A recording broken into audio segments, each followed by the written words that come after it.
Hey, welcome back to Leo Richmond Photography. Today I'm going to be showing you how to use Adobe Lightroom. We'll start with the basic controls in Lightroom and then move on to how to actually edit a photo.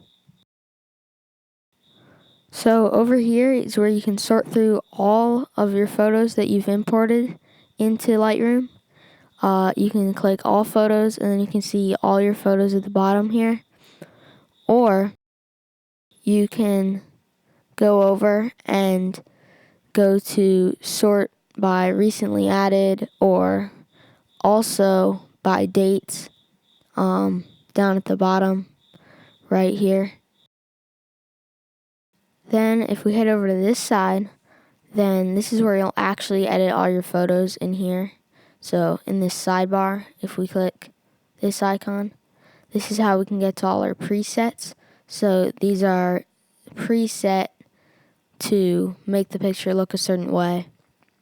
What I do is add these on sometimes after manually adjusting. And if you click this, now you can see all the ways that you can manually adjust your photo. So with exposure, contrast, you can reset it over here. Then also the other one you're going to be using a lot is color, so temp, which I use a lot. Another one you might use is color grading, which is similar to the sliders at the top. Then effects here, which you don't want to do too much of because it ends up making the picture look weird, but it can be helpful sometimes. Sharpening, noise reduction, lens blur, all that, but you probably won't use much of that very much. It will be mostly those two, and this one is what I use the most. So then if you click this icon, you can go over and crop your picture. So just by moving this box around. These lines are called the rule of thirds. So the way you'll probably use the rule of thirds is you want to line up, most of the time it's going to be your subject's eye, in with one of the corners of the rule of thirds. So this picture I don't think works very well with that. That's why I have it centered and cropped the way it is. But a lot of pictures that will end up really making your picture look better compositionally. So I do recommend trying that out on some of your pictures just to see if you like it. If you hold down the shift key while you move the box around, it'll keep the same dimensions. So if you need that, that can be helpful. Over here, you can change the tilt of the picture. So if when you took it, maybe it was a little bit off, you can correct that. There's a ton of ways to transform your picture too, but you probably won't use those much. Over here, if you click this icon, you can remove spots or things in your image. So if you're just doing like a realistic photo, what I use for this is really helpful for if you get something on your lens when you're taking pictures, then you can go in and take that out. Over here, you can adjust the size of your brush, I guess, and the opacity. If you click this icon, you can get to where you're going to do your masks. So sometimes I do this if I like the way my subject looks, but the sky is really dull. I might make a sky mask. Obviously, it won't work for this photo because there's no sky. Yeah, but that's what I normally do, and then I can edit the sky individually. Another mask you might want to use is subject. So if you like everything but your subject, then you could edit your subject individually. Yeah, down at the bottom there. Here is where you can go back to recent versions. So if you like how it looked before and then you changed it, you can go back. So that's pretty much all the basic controls that you're gonna use.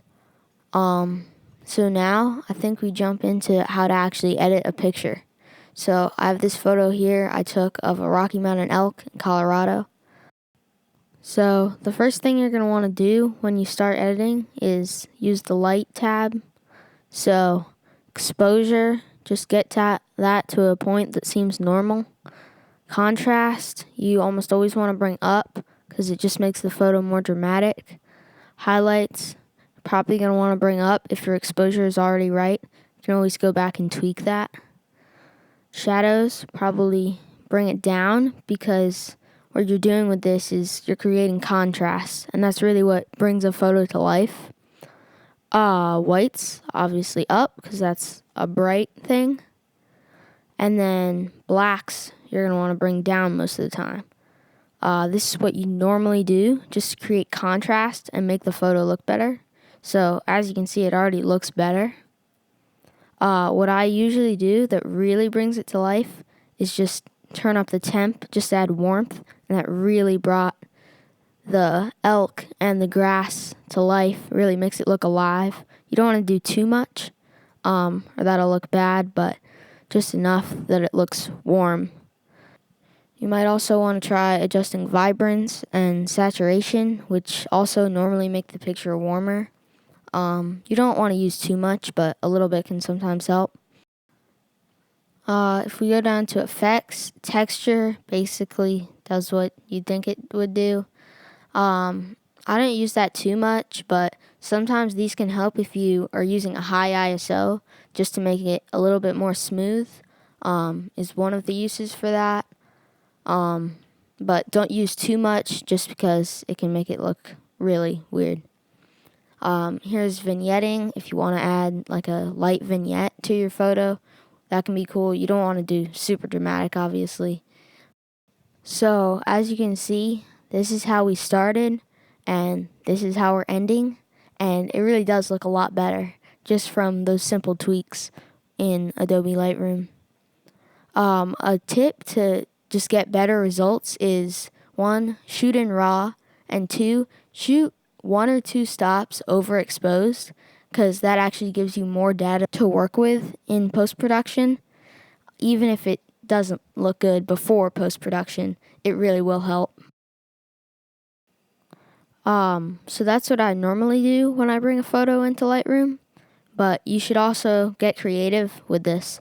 Like, this is a photo I took in New Mexico, and I realized that I wouldn't be able to save it because it was just too underexposed and it wouldn't look good.